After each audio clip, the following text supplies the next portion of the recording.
How to print WhatsApp messages. Hello everyone, this is Sabrina here to help you today. So without any further ado, let's get right into the video.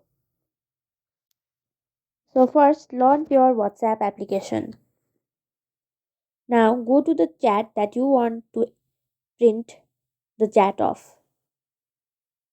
After that, tap on this three dot from your top right corner. Now go to more, then go to export chat. After that, export this chat to Gmail and then email the chat to yourself. Or you can also use some other ID.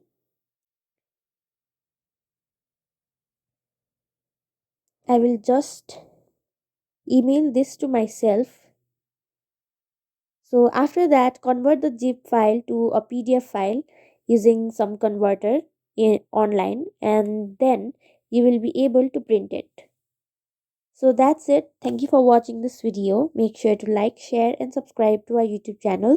If you got any questions, comment them down and I'll catch you in the next one.